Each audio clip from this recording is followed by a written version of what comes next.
नमस्कार सर, मेरा नाम राजू है। आज की वीडियो का टॉपिक है डेली ट्रेडिंग म्यूचुअल फंड में करना है तो कैसे कर सकते हैं और डिविडेंड इनकम म्यूचुअल फंड में कब मिलता है, ये क्वेश्चन यहाँ पूछा गया है। Make a video on mutual fund trading. साल में एक बार मिले 20 लाख रुपया लगाते हैं और 15% मिले तो 3 लाख रुपया सालाना जो है म्यूचुअल फंड से ट्रेडिंग करके कमा सकते हैं, ये क्वेश्चन है।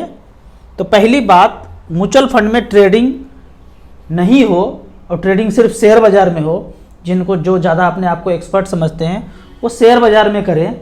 म्यूचुअल फंड साधारण आदमी के लिए जो अपना अपना काम करते हैं, आप जो भी काम करते हैं, अलग अलग काम कर रहे हैं, सुबह से शाम बिजी रहते हैं, मोबाइल देखने टीवी देखने का फुर्सत नहीं है, उनके लिए म्यूचुअल फंड बना है। अगर ट्रेडिंग ही करना है तो शेयर बाज़ार अथाह है, वहाँ करते रहिए। म्यूचुअल फंड में ट्रेडिंग नहीं कर सकते हैं। जहाँ तक बात है रेगुलर इनकम मिल सकता है क्या म्यूचुअल फंड से, तो यहाँ पे दो तरह का चीज़ है। अगर तुरंत रेगुलर इनकम चाहिए म्यूचुअल फंड में इन्वेस्ट करके तो शायद नहीं है, और यदि 15 से 20 साल 10 साल इन्वेस्ट करके आप रहते हैं उसके बाद रेगुलर इनकम चाहिए तो मिल सकता है। इसको एक उदाहरण से समझते हैं। आम का पेड़ लगाया और तुरंत फल चाहिए तो नहीं मिलेगा। आम का पेड़ लगाया, 10 साल 15 साल इंतजार किया, उसके बाद आम ही आम मिलेगा, फल ही फल मिलेगा। तो रेगुलर इनकम चाहिए म्यूचुअल फंड से मिल सकता है। इन्वेस्ट करके थोड़ा सा वेट कीजिए, उसके बाद लेना शुरू कीजिए। हालांकि पेंशन फंड से आप लमसम पैसा लगा करके थोड़ा थोड़ा पैसा ले सकते हैं, लेकिन तुरंत ही 1 लाख रुपए लगाया और इनकम लेना शुरू कर दिया या फिर ट्रेडिंग करके पैसा कमाया तो नहीं कर सकते हैं, नहीं करेंगे। अगर मैं आपको एक उदाहरण देता हूँ कि आप दिमाग लगा के ट्रेडिंग करते मान लेते हैं, तो यहाँ पे 1 लाख रुपया रखा 95 में निप्पॉन इंडिया ग्रोथ फंड में, उस 1 लाख का वैल्यू है 2 करोड़ 80 लाख। कितना भी दिमाग लगा देते ना तो ये पैसा ट्रेडिंग करके नहीं बना सकते थे।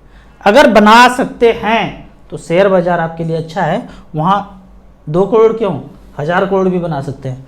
तो म्यूचुअल फंड साधारण लोगों के लिए हमने यहाँ पे इन्वेस्ट करके रखा है। हमारा पैसा 20-22% के रेट से बढ़ा, हम इसी में खुश हैं। तो रेगुलर इनकम भी मिल सकता है और ट्रेडिंग तो बिल्कुल नहीं कर सकते हैं। रेगुलर इनकम थोड़े दिन के बाद इन्वेस्टमेंट करने के बाद यहाँ पे ले सकते हैं।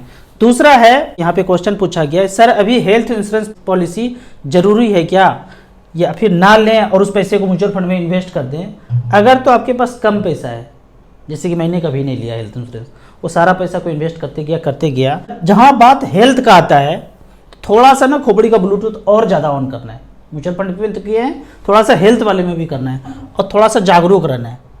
एक किताब है रोगी स्वयं चिकित्सक, वो मैं किताब यहाँ पे दिखा देता हूँ, पहले भी मैंने बात किया है। रोगी स्वयं चिकित्सक 130 रुपये में एक किताब मिलेगा, लगभग 200 रुपये में 3 किताब का ये एक बुकलेट आएगा। इसको अगर आपने रख लिया घर में, मेरे पास है, जो भी प्रॉब्लम आए, या तो राजीव दीक्षित जी का वीडियो देख लीजिए, वीडियो यूट्यूब पे अवेलेबल है फ्री, या फिर इसमें जो लिखा हुआ है वो घर में कर लेंगे तो 1 से 2 दिन 3 दिन 7 दिन में घर में ठीक हो जाएंगे। तो कोई इंश्योरेंस का जरूरत नहीं है, कोई ताम झाम चकाचौंध में पढ़ने का जरूरत नहीं है। किताब 200 रुपया का रखिए, घर में ठीक हो जाइए। बचे हुए पैसे को इन्वेस्ट करते रहिए। हमने यही किया है, हमारे पास किताब है, अब बचे हुए पैसे को मच फंड में झोंकते गए।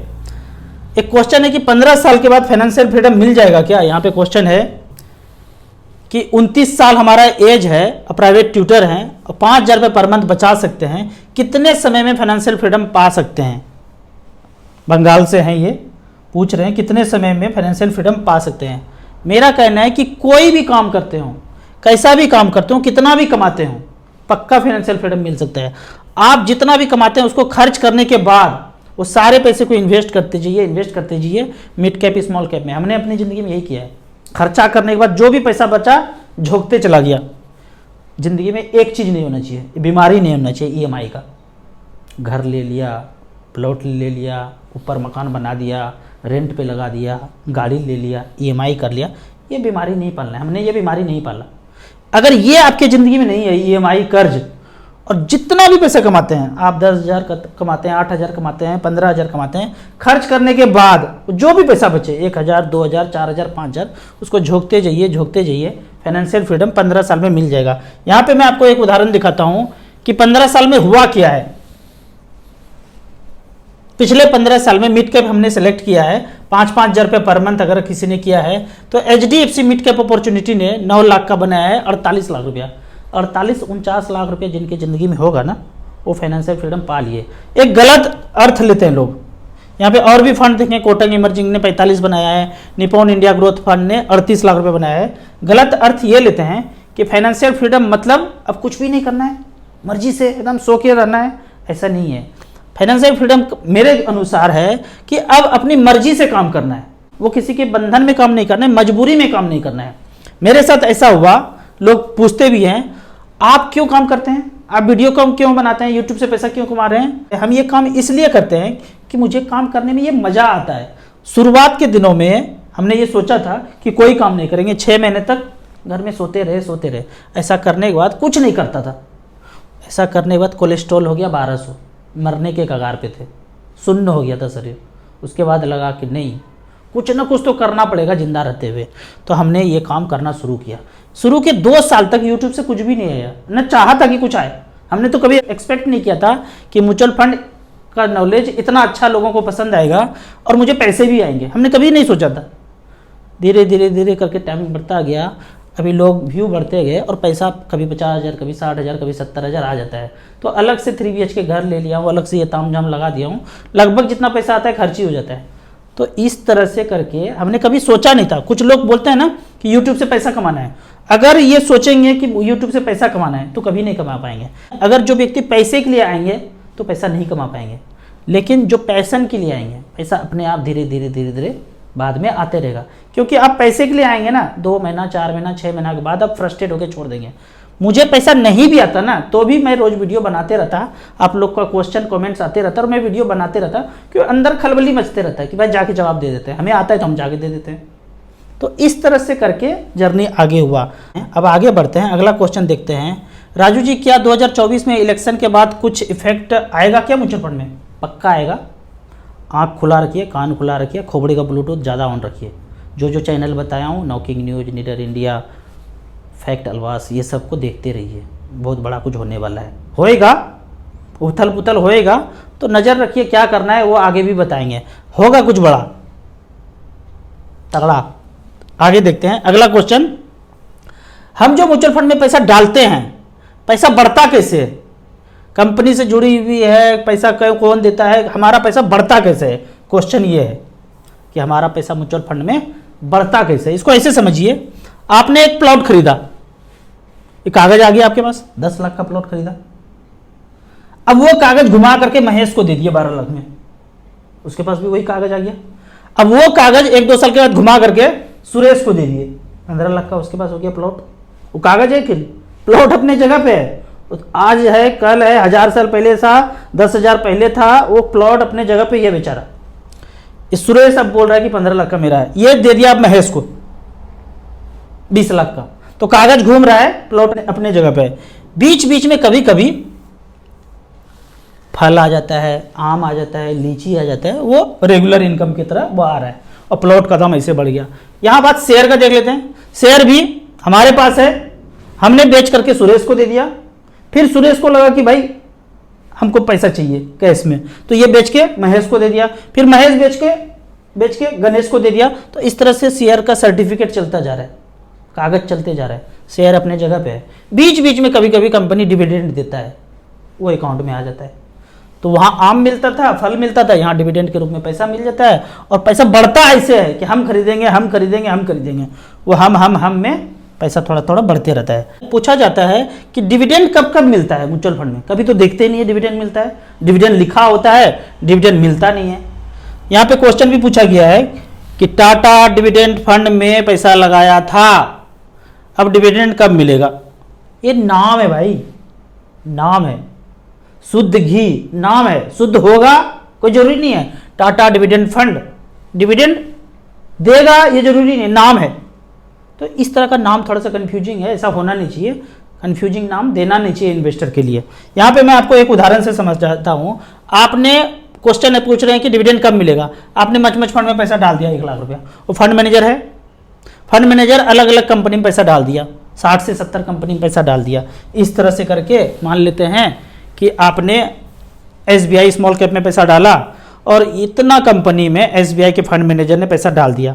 अब सारे कंपनी जो है डिविडेंड कभी ना कभी तो देगा ही, मान लेते हैं साल में दिया कभी इसने दिया कभी इसने दिया, जनवरी फरवरी मार्च अप्रैल मई जून जुलाई अगस्त सितंबर अक्टूबर नवंबर दिसंबर जनवरी फरवरी तक तो देते रहा इसे करके। तो कितना कंपनी है, महीने में 2-3 कंपनी, 60 कंपनी है, 60 कंपनी कभी कभी पैसा देता रहा। तो जैसे जैसे पैसा देगा तो क्या चाहते हैं आप, आपको मच फंड पैसा देते रहे, ऐसा होगा नहीं। होता ये है जो भी कंपनी पैसा दे रहे हैं डिविडेंड के रूप में वो आपके एनएवी में भी जोड़ दिया जाता है। उदाहरण के तौर पे एनएवी 50 रुपया 72 पैसा था, डिविडेंड कुछ मिला तो वो पैसा एनएवी में जोड़ दिया जाएगा, 51 रुपया 5 पैसा हो गया। तो एनएवी आपका बढ़ता हुआ नजर आएगा। एक तो मार्केट बढ़ा, थोड़ा सा बढ़ा, लेकिन जो एनएवी का पैसा है वो भी उसी में झोंक दिया तो एनएवी आपका बढ़ गया। क्योंकि हर बार जितना जितना कंपनी डिविडेंड देंगे शेयर में जैसे देते हैं उतना म्यूचुअल फंड में रोज रोज देना संभव नहीं है। तो आपका सारा एक्यूमुलेट करके एनएवी जोड़ देते हैं, एनएवी में पैसा बढ़ गया, आपको निकालना है। आपने 1 लाख लगाया था, 1,15,000 हो गया साल के अंत में, आपको निकालना है, निकाल लीजिए। आप समझ लीजिए कि डिविडेंड हो गया ये, तो अकाउंट में डायरेक्ट नहीं आएगा, आप खुद निकाल लीजिए बढ़े हुए पैसे को। तो जो भी डिविडेंड है वो डिविडेंड यहाँ दे दिया। अब नाम पे मत जाइए, रेगुलर इनकम है, नाम लिखा हुआ है रेगुलर इनकम फंड, मतलब रेगुलर इनकम मिलेगा ऐसे मत सोचिए। डिविडेंड प्लान है तो डिविडेंड मिलेगा ऐसा मत सोचिए, वो नाम है चकमा देने के लिए, ऐसा होना नहीं चाहिए। वो चकमा वाला वर्ड को हटाना चाहिए धीरे धीरे, कब पता नहीं कब होगा, 10 15 20 साल लगेगा। इस तरह का जो कंफ्यूजिंग नाम है वैसा हटना चाहिए। अब यहाँ पे एक ऑप्शन है, कोई भी म्यूचुअल फंड लेते हैं तो उसमें ऑप्शन 2 होता है, एक ग्रोथ ऑप्शन होता है, एक डिविडेंड ऑप्शन होता है। मतलब कोई है म्यूचुअल फंड, उसको 2 बच्चे हैं, एक बेटी है और एक बेटा है। अब डिविडेंड किसको बोलते हैं, ग्रोथ किसको बोलते हैं। अब क्या करते हैं, आप हर महीने 100 रुपया बेटी को भी देते हैं, बेटा को भी देते हैं, और बेटा हर महीने खर्चा कर देता है, पैसा कुछ नहीं बचता है जेब में। अब बेटी जो जमा करती रहती है तो ये ग्रोथ ऑप्शन हो गया। वो सारा पैसा जमा होते होते बाद में पता चला इसके पास 1000 रुपया है। और डिविडेंड जो भी बढ़ा हुआ पैसा आपके अकाउंट में आ जाएगा, बढ़ा हुआ पैसा अकाउंट में आ जाएगा। तो डिविडेंड ऑप्शन अगर आप लेते हैं म्यूचुअल फंड में तो डिविडेंड डिक्लेयर करेगा कभी कभी 3 महीना में, 6 महीना में, साल भर में। वो एमसी पे निर्भर है, फंड मैनेजर पे निर्भर है, वो कब, वो भी रेगुलर नहीं है। आप ये सोचेंगे हर महीने डिविडेंड आ जाएगा, हर 3 महीने में आ जाएगा, वो रेगुलर नहीं है। इक्विटी फंड में रेगुलर नहीं है। तो डिविडेंड नाम है पर वो रेगुलर नहीं है। दूसरा ग्रोथ ऑप्शन है, जो भी बढ़ा हुआ पैसा है वो डिविडेंड है, वो बढ़ के इसमें जुड़ता जाएगा। अब इससे बचने का क्या उपाय है। मान लेते हैं कि हमने पैसा आज जमा करना शुरू किया, हमारा 2 करोड़ का टारगेट था, 2 करोड़ टारगेट पूरा हो गया। अब मुझे डिविडेंड चाहिए, मतलब रेगुलर इनकम चाहिए। तो रेगुलर इनकम हम डिविडेंड के तौर पे नहीं जाएंगे, क्योंकि ये निश्चित नहीं है कि आपको 3 महीना में या मंथली मिलेगा ही मिलेगा। इससे बढ़िया ऑप्शन है कि रेगुलर इनकम के लिए आप SWP करेंगे, सिस्टमेटिक विड्रॉवल प्लान। आपने जो डेट सेलेक्ट कर दिया, 1 तारीख, 5 तारीख, 10 तारीख, 15 तारीख, 25 तारीख, वो डेट में आपके अकाउंट में पैसा आ जाएगा। इसको बोलते हैं SWP, systematic withdrawal plan. SIP का उल्टा, SIP सिस्टमेटिक इन्वेस्टमेंट प्लान, उसका उल्टा सिस्टमेटिक विड्रॉवल प्लान। पैसा जमा करने के तरीके को SIP बोला और पैसा लेने के तरीके को SWP बोला। अब आपका एक क्वेश्चन होता है कि राजू भी आपका वीडियो तो बहुत देखा, अभी तक डरते डरते कुछ किया नहीं, 1000 रुपये पर मंथ करना चाहते हैं, बताइए क्या करें। 1000 रुपये पर मंथ करना चाहते हैं, StarSIP.in पे जाइए और यहाँ मिड कैप सेलेक्ट कीजिए या ऑल इक्विटी सेलेक्ट कीजिए। यहाँ पे HDFC मिड कैप अपॉर्चुनिटी दिख रहा है। 1000 रुपये पर मंथ 2007 से लेके अब तक जमा किया 1,96,000, 11,51,000 है, 19% का रिटर्न यहाँ पे दिया है। जो सबसे पुराना फंड मुझे देखने में आता है और जो मैंने भी इन्वेस्ट किया है वो है निपॉन इंडिया ग्रोथ फंड। यहाँ देखिएगा निपॉन इंडिया ग्रोथ फंड 1000 रुपये पर मंथ 95 से लेके अब तक 3,36,000 मात्र जमा हुआ है और पैसा बनाया है 1,73,00,000, 22% का रिटर्न दिया है। तो 1,000 भी पर मंथ जमा कीजिएगा, लंबे समय में बहुत कुछ हो सकता है। खूब अच्छा जिंदगी जिए, खूब अच्छा खाना खाइए, थोड़ा थोड़ा बचे हुए पैसे को SIP में इन्वेस्ट करते रहिए। आपको इसी तरह या उसी तरह म्यूचुअल फंड के बारे में और कुछ जानना है, इन्वेस्टमेंट के बारे में जानना है तो इस नंबर पे मुझे व्हाट्सअप कर सकते हैं। कमेंट सेक्शन में इसी तरह क्वेश्चन पूछते रहिए, हम आपका जवाब देते रहेंगे। आपको म्यूचुअल फंड में पहली बार इन्वेस्ट करना है तो एसेट प्लस के ऐप में जाके रजिस्ट्रेशन कर सकते हैं। ऐप का और मेरे सर्विस का लाइफ टाइम कोई चार्ज नहीं है। एसेट प्लस में 2 ऐप है, एक इन्वेस्टर के लिए है, एक पार्टनर के लिए है। अगर आप इन्वेस्टर हैं तो मिनिमम 100 रुपये से शुरू कर सकते हैं, मैक्सिमम का कोई लिमिट नहीं है। वीडियो अच्छा लगे तो व्हाट्सअप यूनिवर्सिटी में दोस्तों के बीच से जरूर शेयर करें। यूट्यूब पे देख रहे हैं तो लाइक एंड शेयर जरूर करें। Thank you so much.